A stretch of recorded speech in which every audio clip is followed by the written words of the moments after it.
ഇന്നലെ ഏപ്രിൽ 22, 2025 കുറെ വർഷങ്ങളായിട്ട്, ദശകങ്ങളായിട്ട് നമ്മൾ കാണാത്തൊരു വളരെ ഹീനമായ ഒരു ടെറർ അറ്റാക്ക് നടന്നത് പെഹൽഗാം ഇൻ കാശ്മീർ.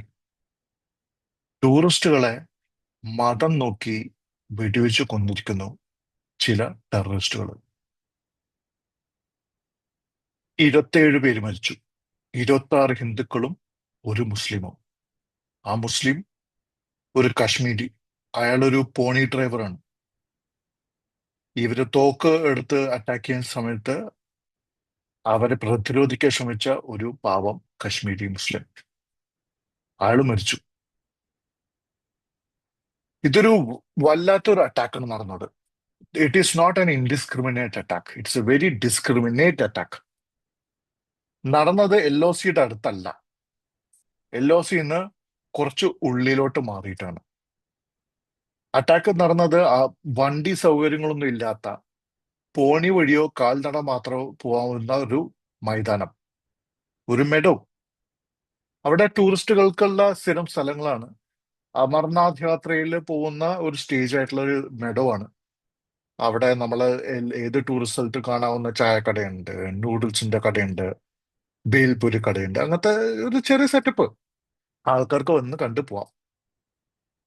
അത് അവിടെ അറ്റാക്ക് ചെയ്യാനുള്ള കാരണം, അത് ആ ഒരു അറ്റാക്ക് നടന്ന രീതി, അറ്റാക്ക് നടത്തിയ സ്ഥലം, പിന്നെ അതിന്റെ ടൈമിങ്, അതിൽ നിന്ന് പല കാര്യങ്ങളും നമുക്ക് മനസ്സിലാക്കാനുണ്ട്.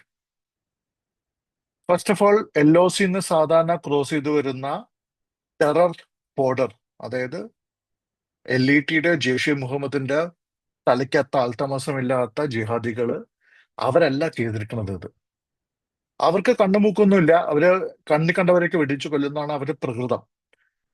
ഈ വന്ന അറ്റാക്കേഴ്സ് അവിടെ എത്തി, എല്ലാവരെ കൺട്രോളിലാക്കിയിട്ട് ഓരോരുത്തർ ID ചെക്ക് ചെയ്തിട്ട് ഹിന്ദു ആണോ മുസ്ലിം ആണോ ക്രിസ്ത്യാനി ആണോ എന്ന് അറിഞ്ഞിട്ട് ഹിന്ദു ആണുങ്ങളെ മാത്രം തേടി പിടിച്ചു കൊല്ലുക എന്ന് വെച്ചാൽ അതിലൊരു ഡിസിപ്ലിൻ ഉണ്ട്, ഒരു മിലിറ്ററി ഡിസിപ്ലിൻ ഉണ്ട്. ഒരു അജ്മൽ കസബിനെ പോലെ ഒരു ബ്രെയിൻ വാഷ്ഡ് യൂത്ത് മാത്രമല്ല ഈ അറ്റാക്കേഴ്സ്. അവർ വന്ന രീതി, അവരെ അറ്റാക്ക് നടത്തിയ രീതി, അവിടുന്ന് പോയ രീതി, അത് ഇൻഡിക്കേറ്റ് ചെയ്യുന്നത് എക്സ് സോൾജേഴ്സ് അല്ലെങ്കിൽ കറന്റ് സെർവിങ് സോൾജേഴ്സ് ആവാൻ സാധ്യതയുണ്ട്. പാകിസ്ഥാന്റെ സ്പെഷ്യൽ സെക്യൂരിറ്റി ഗ്രൂപ്പ് എന്നുള്ളൊരു ഗ്രൂപ്പ്സ് ഉണ്ട്. അവരുടെ ബോർഡർ ആക്ഷൻ ടീം എന്നും പറയും. അവരുടെ പ്രാകൃതമായ അറ്റാക്കിംഗ് രീതിക്ക് പ്രസിദ്ധമാണ്. ഒരു 10-15 കൊല്ലം മുമ്പൊക്കെ നമ്മൾ സ്ഥിരം കേൾക്കാറുണ്ടായിരുന്നു, നമ്മുടെ പട്ടാളക്കാരുടെ തല കളഞ്ഞു കൊണ്ടുപോവാം.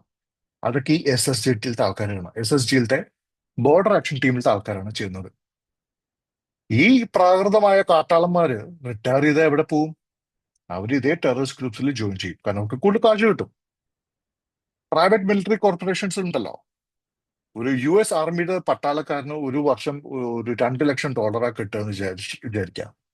അതേ ആള് റിട്ടയർ ചെയ്തിട്ട് സിറിയയിലോ ഇറാഖിലോ അഫ്ഗാനിസ്ഥാനിലോ ഡ്യൂട്ടിക്ക് പോയി കഴിഞ്ഞാൽ മാസം $2 ലക്ഷം ഉണ്ടാക്കും. പാകിസ്ഥാനില് അതിന്റെ ഈക്വലന്റ് ആണ് ജിഹാദി ഗ്രൂപ്പ്സ്. ആ ജിഹാദി ഗ്രൂപ്പ്സിൽ ചേർന്ന എക്സ് പട്ടാളക്കാരാവാൻ സാധ്യതയുണ്ട്. മേ ബി കറന്റ് സെർവിങ് പട്ടാളക്കാരും ആവാൻ സാധ്യതയുണ്ട്. Based on the nature of the attack, it's not indiscriminate, it's very discriminate. Indiscriminate ആയിട്ട് വരുന്ന ഐഡിയോളജിക്കൽ മന്ദബുദ്ധികൾ, അജ്മൽ കസബിനെ പോലത്തെ ഉള്ള ആൾക്കാർക്ക് ഉള്ളിലത്തെ പേടിയും ഭയവും കാരണം അവർക്ക് ഡിസിപ്ലിൻ നിൽക്കില്ല. ഒരു പട്ടാളക്കാരന് എപ്പോഴും ഡിസിപ്ലിൻ ഉണ്ടാവും, because he's trained to face this kind of scenarios, to keep his level head when action happens. അത് ഇന്ത്യൻ പട്ടാളക്കാരനാണെങ്കിലും റഷ്യൻ പട്ടാളക്കാരനാണെങ്കിലും പാകിസ്ഥാനി പട്ടാളക്കാരനോ, അവന് ആ ട്രെയിനിങ് ഉണ്ട്. ആ ട്രെയിനിങ് ആണ് ഈ അറ്റാക്കിൽ കണ്ടെത്തുക എന്നാണ് പൊതുവെ ഒരു അനാലിസിസ് വരുന്നത്. ഇപ്പോ ഒരു ടെററിസ്റ്റ് ഗ്രൂപ്പിന്റെ മാത്രം കൈയല്ല, it is done with the backing of the Pakistani military. നമ്മൾ ഇത് അറിഞ്ഞിരിക്കണം. ഈ കഴിഞ്ഞ 2 ദിവസങ്ങളിൽ പലരുടെയും രോഷപ്രകടനങ്ങൾ ഞാൻ കാണാറുണ്ട് TV-യിൽ. ചിലർ പറയുന്നു ഇത് സ്റ്റേറ്റിന്റെ ഫെയിലിയർ ആണ്, ഇന്റലിജൻസിന്റെ ഫെയിലിയർ ആണ്, സെക്യൂരിറ്റിയുടെ ഫെയിലിയർ ആണ്. യെസ്, ഫെയിലിയർ ആണ്. But let's put that in context.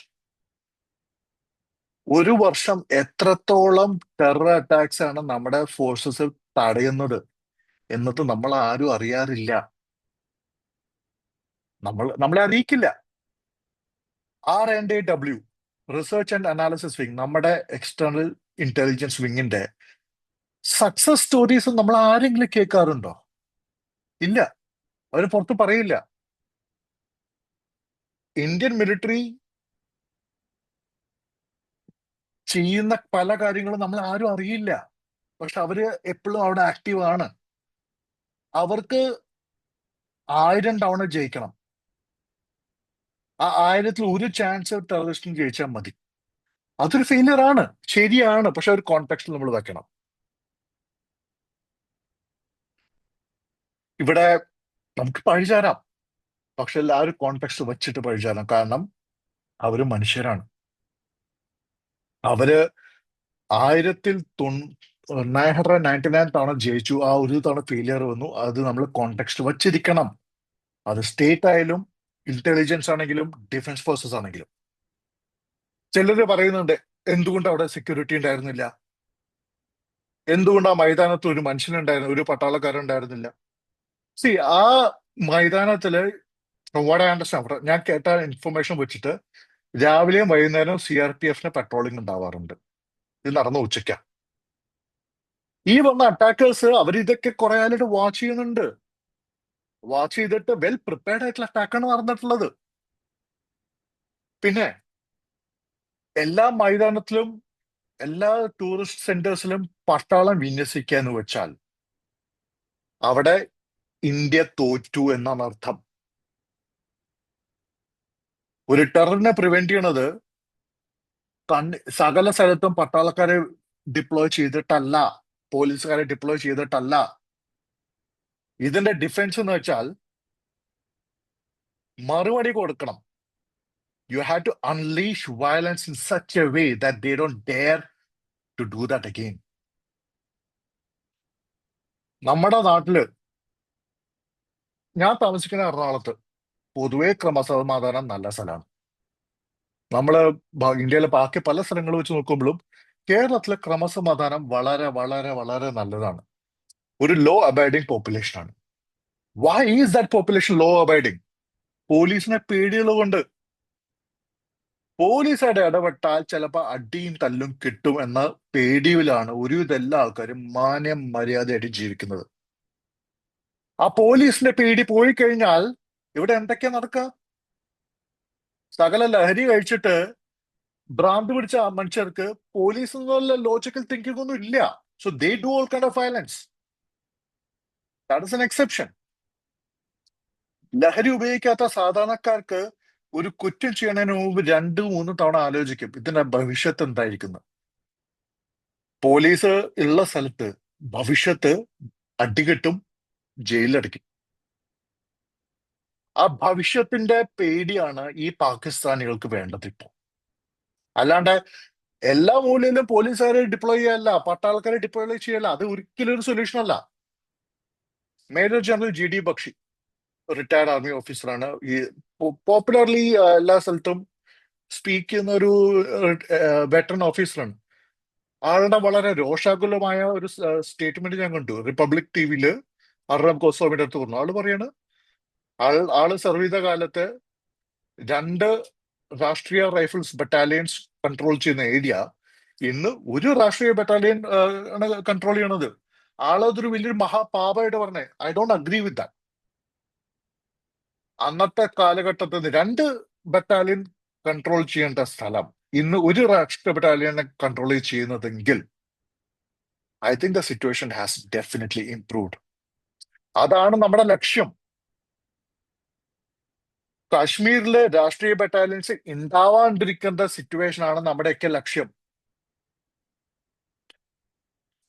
ഒരു 15 വർഷം മുമ്പ് നടന്നിരുന്ന ടൈപ്പ് അറ്റാക്സ് ഇന്ന് നടക്കുന്നില്ല. ഇത് ഹോം ഗ്രൗണ്ട് ലോക്കൽ ടെററിസ്റ്റുകളല്ല ചെയ്തിരിക്കുന്നത്, ജിഹാദീസ് ഇൻസർജൻസ് അല്ല ചെയ്തിരിക്കുന്നത്. പാകിസ്ഥാനിലത്തെ റാൻഡം ബ്രെയിൻലെസ് ടെററിസ്റ്റുകളും അല്ല ഇവിടെ ചെയ്തിരിക്കുന്നത്. These are trained professional soldiers or ex-soldiers. അവിടുത്തെ ചില ദൃക്സാക്ഷി വിവരണങ്ങൾ പ്രകാരം വന്ന അറ്റാക്കേഴ്സ് കാശ്മീരി അല്ല സംസാരിച്ചത്, അവർ പഞ്ചാബിയാണ് സംസാരിച്ചത്. The Punjabi of Pakistani Punjab, the language spoken by the soldiers of പാകിസ്ഥാനിയാണ്. ഇതൊക്കെ നമ്മൾ മനസ്സിൽ വെക്കണം. കളി വേറെയാണ്. ഒരു റെഡ് ലൈൻ ക്രോസ് ചെയ്തു, Rubicon line has been crossed. ഇതിന് മറുപണി കിട്ടിയിരിക്കും പാകിസ്ഥാൻ. എന്തായിരിക്കും മറുപണി? കായികമായ മറുപടി തന്നെ ഉണ്ടാവും. അത് എപ്പോഴാ എങ്ങനെയാന്ന് നമ്മൾ പറയില്ല, നമുക്കറിയില്ല. We cannot know, we are not suppose to know. മ്യാൻമാറില് ആദ്യത്തെ അടി കൊടുത്തിരുന്നു, ഓർമ്മയല്ലേ? അതിനുശേഷം രണ്ടാമത്തെ അടി ഉറിയില് രണ്ടാമത്തെ അടി കൊടുത്തു. മൂന്നാമത്തെ അടി ബാലാക്കോട്ട്. ഇത് നാലാമത്തെ അടിയാണ്. ഇത് എങ്ങനെ, എവിടെ, ഏത് രീതിയിൽ വരുന്നു നമുക്ക് പറയാൻ പറ്റില്ല. കൈനറ്റിക് ആക്ഷൻ നമുക്ക് പറയാൻ പറ്റില്ല. പറയാൻ പറ്റുന്ന ആക്ഷൻ എന്താണ്? Indus water treaty has been suspended. 1961 മുതലുള്ള സ്ഥാപിതമായ ഇൻഡസ് വാട്ടർ ട്രീറ്റി, അതായത് സിന്ധു എന്നുള്ള നദി, ഇൻഡസിന്റെ റിവറിന്റെ 80% വാട്ടർ പാകിസ്ഥാനും 20% മാത്രം ഇന്ത്യക്ക് എന്നുള്ള ഒരു അന്യായമായ ട്രീറ്റി അന്ന് വേൾഡ് ബാങ്ക് ഒക്കെ ഇരുന്നിട്ട് ഉണ്ടാക്കിപ്പിച്ചാണ്, നമ്മളെ കൊണ്ട് സൈൻ ചെയ്യിപ്പിച്ചാണ്. 65ത്തെ വാറിലും 71ത്തെ വാറിലും 99ത്തെ കാർഗിൽ വാറിലും ഒന്നും നമ്മൾ തൊട്ടിട്ടില്ല. ആ ട്രീറ്റി നമ്മൾ സസ്പെൻഡ് ചെയ്തിരിക്കുന്നു. Until Pakistan takes decisive action against the terrorist infrastructure. അതൊരു നല്ല മെഗാ അടിയാണ്. നമ്മൾ ക്യാൻസൽ ചെയ്തിട്ടില്ല. അതിൽ വേറെ പൊളിറ്റിക്സ് ഉണ്ട്, ചൈനയുടെ പൊളിറ്റിക്സ് വേറെ ഉണ്ട്. നമ്മൾ സസ്പെൻഡ് ചെയ്തിരിക്കുന്നു. ഇതൊരു വലിയ വളരെ മൊമെന്റസ് ആയിട്ടുള്ള ഒരു സ്റ്റെപ്പാണ്. ഓൾറെഡി ഡ്രൗട്ട് പ്രോൺ ആയിട്ടുള്ള പാകിസ്ഥാന് കിട്ടാവുന്ന വലിയ ബെസ്റ്റ് അടിയാണത്. അവർ ഓൾറെഡി സിന്ധ് പ്രൊവിൻസിൽ പോകേണ്ട വെള്ളം എടുത്തിട്ട് അവരുടെ ഒരു ഡെസേർട്ട് ഗ്രീനിഫിക്കേഷന് വേണ്ടിയുള്ള കളി നടന്നുകൊണ്ടിരിക്കുകയാണ്, Cholistan desert. That is because Cholistan desert is own by Pakistan army. Pakistan ആർമിക്ക് അവിടെ ഫാംസ് തുറക്കണം. അതിന് സിന്ധിന്റെ വെള്ളം എടുത്ത് കളയാനുള്ള കളിയാണ് ഇവർ നടത്തിക്കൊണ്ടിരുന്നത്. അവരുടെ സകല വാട്ടർ പൊളിറ്റിക്സിനും ഇനിയിപ്പം അടി കിട്ടാൻ പോവാണ് when the Indus Water Treaty becomes suspended. പിന്നെ പാകിസ്ഥാനില് നമ്മുടെ ഇന്ത്യൻ ഹൈ കമ്മീഷനിലെ സകല ഡിഫൻസ് ഓഫീസേഴ്സ് നമ്മൾ തിരിച്ചു വിളിച്ചു. ഡൽഹിയിലുള്ള പാകിസ്ഥാൻ ഹൈ കമ്മീഷനിലെ സകല ഡിഫൻസ് ഓഫീസേഴ്സിനെയും പേഴ്സോണ നോൺ ഗ്രാറ്റ ആക്കി പറഞ്ഞു വിടുകയാണ് 48 മണിക്കൂർ. ഒറ്റ പാകിസ്ഥാനിക്ക് ഇനി ഇന്ത്യയിൽ നിൽക്കാൻ പറ്റില്ല. സാർക്ക് വിസിലുള്ള ആൾക്കാരെയും പറഞ്ഞു വിട്ടു. അട്ടാരി ബോർഡർ ക്ലോസ് ചെയ്തു. These are all 9 non kinetic steps India already ഇന്ന് ചെയ്തിട്ടുള്ളത്. ഇന്ന് വൈകുന്നേരത്തെ മിനിസ്റ്റർ ഓഫ് എക്സ്റ്റേണൽ അഫയേഴ്സിന് പ്രസ് ബ്രീഫിംഗിൽ ചെയ്ത കാര്യങ്ങളാണ്. ഇനിയാണ് വലിയ കളികൾ വരാൻ പോണത്. പക്ഷെ ഞാൻ പറയുന്നത്, നമ്മൾ കുറ്റപ്പെടുത്തുമ്പോൾ നമുക്ക് ആ ഒരു കോണ്ടെക്സ്റ്റ് മനസ്സിൽ വെക്കണം. 7th of October 2023 ഹമാസ് ഇസ്രയേലിൽ കയറി അടിച്ചു.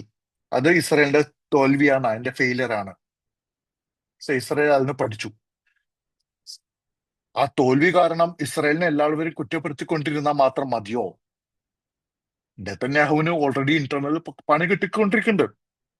His position within Israel is quite dicey. Whatever that may be, അവരുടെ സെക്യൂരിറ്റി ഇൻഫ്രാസ്ട്രക്ചറിൽ അക്കൗണ്ടബിലിറ്റി എടുത്തു കഴിഞ്ഞു. പക്ഷേ ഹമാസ് ഇനിയൊരിക്കലെങ്കിലും ഇസ്രയേലിനെ അറ്റാക്ക് ചെയ്യാൻ ധൈര്യപ്പെടുവോ? അവര് ഇപ്പോഴും അടി കൊണ്ടുകൊണ്ടിരിക്കുകയാണ്. They're dying they're in thousands because of October 7, 2023.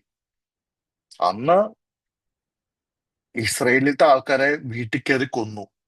അവരുടെ നൂറ്റിക്കണക്കിന് ആൾക്കാരെ പിടിച്ചു കൊണ്ടുവന്നു. അതിലത്തെ കുട്ടികളെയും സ്ത്രീകളെയും പുരുഷന്മാരെയും റോട്ടിൽ കൂടി വലിച്ചഴിച്ചു കൊണ്ടു നടന്നപ്പോ ആർത്തുല്ലസിച്ച് ആഹ്ലാദിച്ച പാലസ്തീനിലത്തെ ഈ ഗാസയിലത്തെ ആൾക്കാർക്ക് ഇനി ആലോചിക്കാൻ പറ്റും ഒരു തവണ കൂടി ഇസ്രയേലിലേക്ക് അടിക്കാൻ. ആ ലെവൽ ഒരു അടിയാണ്. ആ ലെവലിൽ നമുക്ക് അടിക്കാൻ പറ്റില്ല, കാരണം പാകിസ്ഥാന് ന്യൂക്ലിയർ വെപ്പൺസ് ഉണ്ട്. ആ ലെവൽ ഒരു അടി, അതിന്റെ ഈക്വലന്റ് ആയിട്ടുള്ള ഒരു അടി ഇന്ത്യൻ ഗവൺമെന്റ്, എസ്പെഷ്യലി നരേന്ദ്രമോദി, പാകിസ്ഥാന് കൊടുത്തിരിക്കും. കൊടുത്തില്ലെങ്കിൽ മോദിക്കിട്ട് പണി കിട്ടും. കൊടുത്തില്ലെങ്കിൽ കഴിഞ്ഞ 11 വർഷമായിട്ട് ഇന്ത്യ ബിൽഡപ്പ് ചെയ്ത അവരുടെ ഇന്ത്യയുടെ ഇമേജ്, ഗ്ലോബൽ പവർ ഇമേജ് പോവും. അൾട്ടിമേറ്റ്ലി വെപ്പൺസ് ഉണ്ടായതുകൊണ്ട് കാര്യമില്ല. You are only as respected as the amount of violence that you can command. Mahatma Gandhi ഒന്നുമല്ല. Non violence is not the answer. Your non violence is powerful only when you have the ability to have violence. സാപ്പാസ എന്ന് പറഞ്ഞവൻ വായിൽ വിരലടിച്ചാൽ കടിക്കാത്തവന് ആരും respect ചെയ്യില്ല. വായിൽ വിരൽ വെച്ചാൽ കടിക്കാൻ കഴിവുള്ളവനെ അവൻ കടിക്കാണ്ടിരിക്കുമ്പോഴാണ് നിങ്ങൾ റെസ്പെക്ട് ചെയ്യണത്. ഒരു പശുവിന്റെ വായിൽ എന്താ വിരലിട്ട ആരും ഒന്നും വലിയ കാര്യമായിട്ട് പറയില്ല, കാരണം പശുവിന് കടി അത്രക്കല്ലേ ഉള്ളൂ.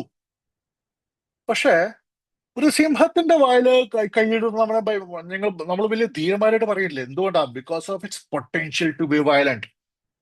India has to periodically show its potential to be violent. നമ്മളത് കാണിച്ചു. ഗൽവാനിന് ശേഷം നമ്മൾ കൈലാഷ് ഹൈറ്റ്സ് എടുത്തില്ലേ? ഓർമ്മയുണ്ടോ? ഗൽവാനിൽ സംഭവം നടന്നു ജൂൺ 2020. വിത്തിൻ 1 month നമ്മളൊരു സ്ട്രാറ്റജിക്കലി ആൻഡ് ടാക്ടിക്കലി ഇമ്പോർട്ടന്റ് ആയിട്ടുള്ള കൈലാഷ് ഹൈറ്റ്സ് നമ്മൾ പിടിച്ചെടുത്തു, നമ്മുടെ ആൾക്കാർ. അപ്പോഴാണ് ചൈനയ്ക്ക് മനസ്സിലായി കളി മാറി. Because we demonstrated our potential to be violent. Pakistan അത് മറന്നു.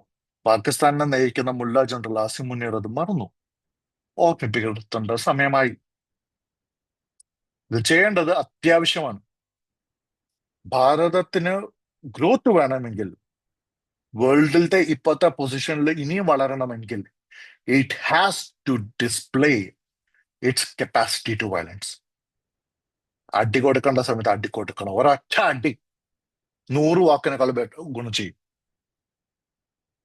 So let's watch. It's going to be very interesting couple of days. ചിരിക്കാൻ പറ്റുന്നില്ല. സത്യം പറഞ്ഞാൽ ഉള്ളിൽ ദേഷ്യമാണ്, കലിയാണ്. മുർഷിദാബാദിലും ഇപ്പൊ പെഹൽഗാമിലും. Unless you exhibit your capacity for violence, you will never be respected. You will never be allowed to live. കയ്യൊക്കെ കാണിക്കേണ്ടത് കാണിക്കണം. Good day.